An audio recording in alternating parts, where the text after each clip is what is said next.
Hello guys, welcome to doctor dental smile changes the world. So guys, आज हम इस video में, जैसे कि आप ऑलरेडी थंबनेल देख चुके हैं, आज हम इस वीडियो में एक्सोडोंसिया के बारे में डिस्कस करेंगे।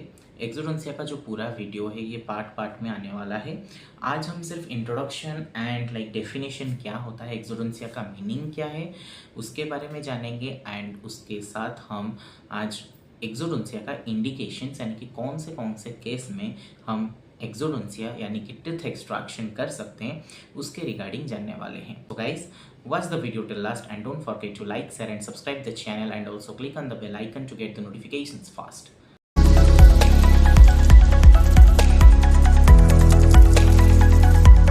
तो गाइस, जैसे कि आप लोगों को पता है ऑलरेडी नीट का काउंसलिंग शुरू हो चुका है। सो अगर आपको Kalinga institute of dental science में पढ़ना है, देन आप जब चॉइस लॉकिंग करेंगे देन वहाँ पे आप डायरेक्टली जाके Kalinga institute of dental science को क्लिक कर सकते हैं। वहाँ पे अगर सिर्फ हमारा college Kalinga institute of dental science को क्लिक करेंगे देन आपका एडमिशन डेफिनेटली इस कॉलेज में हो जाएगा। एमसीसी काउंसलिंग के थ्रू आपको डेफिनेटली काउंसलिंग करना चाहिए हमारा कॉलेज में। अगर आपको हमारे कॉलेज के रिगार्डिंग जानना है देन डेफिनेटली आप नीचे दिया गया नंबर पे कांटेक्ट कर सकते हैं। एंड वीडियोस बहुत सारा मेरे चैनल में ऑलरेडी अपलोडेड है, आप वहाँ पे भी जाके चेक कर सकते हैं। गाइज, अगर आप लोगों को बीडीएस फर्स्ट ईयर का या फिर सेकेंड ईयर का या फिर थर्ड ईयर का हैंड रिटन नोट्स चाहिए देन नीचे डिस्क्रिप्शन बॉक्स में दिया गया लिंक में जाके क्लिक कीजिए। आपको फर्स्ट ईयर, सेकेंड ईयर और थर्ड ईयर का तीनों का अलग अलग चैनल यानी कि टेलीग्राम चैनल यानी कि BTS doctor dental smile changes the mood first year और सेकेंड ईयर और थर्ड ईयर करके तीनों चैनल का लिंक डिस्क्रिप्शन बॉक्स में मिल जाएगा। आप वहाँ पे जाके उसको डाउनलोड कर सकते हैं। सो गाइज, जैसे कि मैं आपको बताया कि आज का इस वीडियो में हम लोग डिस्कस करेंगे एक्सोडोंसिया के बारे में, जैसे कि हमारा प्रोफेसर्स भी हमको बोलते हैं। एंड डेफिनेटली एक बहुत ही इम्पोर्टेंट पॉइंट है जो कि आप सबको याद रखना चाहिए, क्योंकि यही एक चीज़ है। अगर कोई भी चीज़ आपको नहीं आ रहा है, for example university theory paper के टाइम पे, देन आप इजीली उस चीज़ को लिख सकते हैं। कुछ 5-6 लाइन आप लिख सकते हैं। ऐसा नहीं होगा कभी भी कि आप छोड़ के आ रहे हैं। यानी कि नाम, यानी कि क्या पढ़ रहे हैं, एक्सोडोंसिया फॉर एग्जाम्पल मैं आपको बोल रहा हूँ। सो नाम से ही आप 4-5 लाइन डिराइव कर सकते हैं। जैसे कि मैं आपको बोल रहा हूँ एक्सोडोंसिया। सो यहाँ पे 2 टर्म यूज हुआ है, एक है एक्सो और एक है डोंसिया। If you will see exo, then exo का मीनिंग होता है यहाँ पे एक्सट्रैक्शन एंड डोंसिया यानी कि टीथ। सो यहाँ पे हो गया क्या, एक्सट्रैक्शन ऑफ टीथ, यानी कि टीथ एक्सट्रैक्शन हम बोल सकते हैं।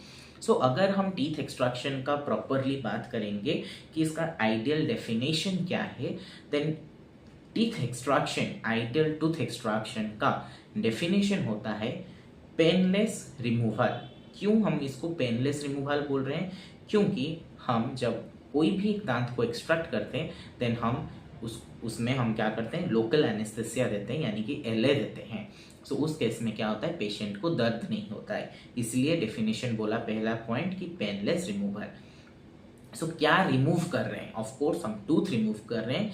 ये जो टूथ हम रिमूव कर रहे हैं वो पूरा एक दांत हो सकता है जिसमें पूरा क्राउन और रूट हो, या फिर सिर्फ रूट हो यानी कि डेंटल कैरेज के वजह से सिर्फ रूट स्टॉम्प प्रेजेंट रहना, यानी कि पेशेंट को क्रोनिक इरिवर्सिबल पल्पाइटिस हुआ है। सो उस केस में सिर्फ रूट स्टॉम्प अगर प्रेजेंट है सो हम इधर होल टूथ को एक्सट्रैक्ट करते हैं या फिर टूथ का रूट को रिमूव करते हैं। सो ये रिमूव करने से पेशेंट में क्या होगा, एक ट्रॉमा पहुंचेगा। वो क्या ट्रॉमा पेशेंट के लिए हानिकारक है? नहीं, ये ट्रॉमा हानिकारक नहीं है। बट कौन सा केस में हानिकारक हो सकता है? Of course in the case of diabetes, क्योंकि डायबिटीज क्या करता है, डिलेड वुंड हीलिंग कॉज करता है। सो ये एक चीज हो गया डिलेड वुंड हीलिंग। सो हम यहाँ पे बोल सकते हैं मिनिमाइज्ड ट्रॉमा। क्यों मिनिमाइज ट्रॉमा, क्यों सेफ ट्रॉमा? बिकॉज यहाँ पे जो ट्रॉमा हो रहा है it's not just because of accident, rather it because of the dentist, यानी कि डेंटल सर्जन ने उसको ट्रॉमा दिया है, दैट्स व्हाई मिनिमाइज ट्रॉमा। सो ये जो ट्रॉमा है वो किसको ट्रॉमा हो रहा है, इन्वेस्टिंग टिश्यूज, यानी कि दांत के साथ जो जुड़े हुए इन्वेस्टेड टिश्यूज है उसका minimise trauma, so that the wound heals on eventfully, यानी कि वुंड जो है वो हील हो जाएगा, ठीक हो जाएगा। And no post operative prosthesis problem will be created और prosthetic problem will be created, यानी कि as a dentist it's not your motto to extract, अगर आपके पास पहला चीज ये है कि आपका जो काम है as a dentist not to extract a tooth, आपका काम ये है कि टू प्रिजर्व द टूथ। अगर आप एक्सट्रैक्ट कर रहे हैं then it's also your duty to convince the patient as well as it's your duty कि आप उसको कैसे एक अच्छा सा दांत लगवा के दे सकते हैं, चाहे वो इम्प्लांट हो, चाहे वो फिक्स प्रोस्थेसिस हो, चाहे वो आरपीडी हो या फिर चाहे वो सीडी हो। ये चीज भी एक ड्यूटी होता है डेंटिस्ट का। इसीलिए लास्ट में ये बोला गया है कि सो that the post operative prosthetic problem will not be created, यानी कि जब उस पेशेंट को कोई भी प्रोस्थेसिस दिया जाएगा देन ये टीथ एक्सट्रैक्शन के वजह से और ज़्यादा कॉम्प्लिकेशंस नहीं होना चाहिए। सो अगर हम डेफिनेशन को फिर से और एक बार अच्छे से देखेंगे तो it is the painless removal of the tooth or whole tooth or the root only with minimized trauma to the investing tissues so that the wound heals on eventfully and no post-operative prosthetic problem is created in the future. So ये हो गया हमारा definition, जैसे कि आप screen में भी देख सकते हैं। आप उसका जो पीडीएफ है आपको मेरे टेलीग्राम चैनल जो बीडीएस थर्ड ईयर का है उसमें आपको मिल जाएगा। उसके बाद जो आता है हमारा इंडिकेशंस ऑफ टूथ एक्सट्रैक्शन, यानी कि कौन से केस में हम टीथ को एक्सट्रैक्ट कर सकते हैं, यानी कि दांत को निकाल सकते हैं एज अ डेंटिस्ट। सो पहला, जब आपके पास एक पेशेंट आता है डेंटल कैरीज लेके, आप उसमें क्या करते हैं, देखते हैं कि कैरीज कहाँ तक गया है, पल्प तक गया है या फिर वो डेंटिन तक है या फिर वो एनामल तक है या फिर उसके वजह से कुछ एब्सिस हुआ है या फिर सिस्ट हुआ है, वो सब चीज़ देखते हैं। पेरियोडोंटाइटिस पेरियोडोंटाइटिस हुआ है या फिर ओस्टियोमाइलिटिस हुआ है, ये सब चीज़ देखते हैं, जैसे कि सीक्वेली ऑफ डेंटल कैरीज जो कि एक अलग सा चैप्टर है। बट अगर दो केस में आपको टीथ एक्सट्रैक्शन, पहला जो पॉइंट है उसमें दो केस में आपको टीथ एक्सट्रैक्शन करना पड़ेगा। ऑफकोर्स जब इनिशियल स्टेज कैरीज का होता है वहाँ पे एज अ डेंटिस्ट आप प्रेस्क्राइब करेंगे आरसीटी के लिए, नहीं तो रिस्टोरेशन के लिए। बट अगर दांत का कंडीशन बहुत ख़राब है, उसमें आरसीटी या फिर रिस्टोरेशन नहीं किया जा सकता है, देन उस केस में हमारा दिया जाता है टूथ एक्सट्रैक्शन करने के लिए बोला जाता है। नहीं तो बार बार रिस्टोरेशन या फिर आरसीटी करने के बाद भी या फिर कंजर्वेटिव ट्रीटमेंट जब फेल हो जाता है, उस केस में भी हम टूथ एक्सट्रैक्शन के लिए पेशेंट को बोलते हैं। ये हो गया आपका एक तरफ का बात। उसके बाद जो सेकेंड होता है डिजीज, जितने सारे टूथ का रिलेटेड डिजीज हो गया, जैसे कि आपका पेरियोडोंटाइटिस हो गया, पेरियोडोंटल इन्फेक्शन हो गया, डेंटल कैरीज हो गया, आर्ट्रीशन, एब्रेशन, इरोजन, स्टॉम्प, उसके बाद पेरियापाइकल इन्फेक्शंस, पल्पल लीजियंस, सो ये जितने सारे कंडीशंस रहा, उस केस में भी हमको टूथ एक्सट्रैक्शन करना पड़ता है। उसके बाद जो मेजर कॉज है वो है कि अगर ट्रॉमा यानी कि एक्सीडेंट के वजह से, कोई भी एक्सीडेंट के वजह से अगर दांत बीच से टूट गया, दांत का फ्रैक्चर हो गया, दांत नॉन वाइटल हो गया यानी कि डेड हो गया, या फिर कोई जॉ एक फ्रैक्चर हो गया है एंड उस फ्रैक्चर जॉ के जगह पे दो तीन दांत प्रेजेंट है, फ्रैक्चर लाइन के जगह पे दो तीन दांत प्रेजेंट है, देन उस केस में भी हमको टूथ को एक्सट्रैक्ट करना पड़ेगा। ये एक कंडीशन हो गया। उसके बाद जो हमारा कंडीशन है वो ये है कि ऑर्थोडोंटिक ट्रीटमेंट प्लान के लिए हमको एंड प्रोस्थेटिक ट्रीटमेंट के लिए भी हमको एक टूथ एक्सट्रैक्शन करना पड़ता है।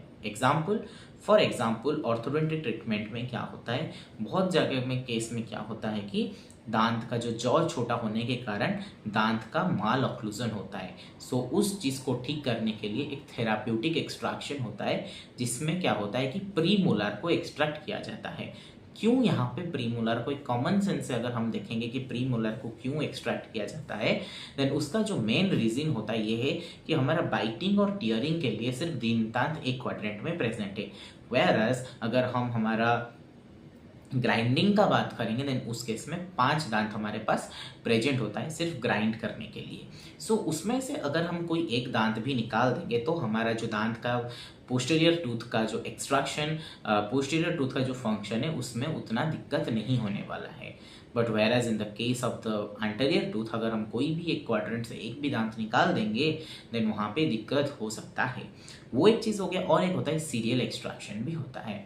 उसके बाद हमारा जो आता है वो है प्रोस्थेटिक प्लान। फॉर एग्जाम्पल एक पेशेंट का मैंडिबुल में तो सारा दांत है बट वो मोबाइल है, वेरस मैक्सिला में कोई भी दांत प्रेजेंट नहीं है। सो उस केस में क्या हम प्रोस्थेसिस नहीं दे सकते हैं क्या? डिपेंड्स कि कितना ग्रेड का मोबिलिटी है। अगर ग्रेड 3 मोबिलिटी है, पूरी दांत हील रहा है, देन उस केस में अगर आप पेशेंट को सिर्फ मैक्सिला के लिए एक सीटी दे देंगे देन वहाँ पे क्या होगा, जब मैक्सिला और मैंडिबुल के बीच में प्रेशर होगा देन जो मैंडिबुल के ऊपर प्रेशर होगा उसके वजह से दांत टूट सकता है, या फिर जो सीटी आपने दी उसमें wear and tear and fracture आ सकता है। सो उस केस में क्या करना पड़ता है, पूरा मैंडिबुल को भी अगर पूरा ग्रेड 3 मोबिलिटी है एक्सट्रैक्ट करना पड़ता है। सो गाइज आज हम इस वीडियो में indications of tooth extraction and definition of tooth extraction के बारे में डिस्कस किए हैं। उसका जो फुल नोट्स है, आज का जो डिस्कशन का जो नोट्स है आपको डिस्क्रिप्शन बॉक्स में मिल जाएगा, आप वहाँ पे जाके चेक कर सकते हैं। So guys thank you for watching this video and don't forget to like, share and subscribe the channel and also click on the bell icon to get the notifications fast.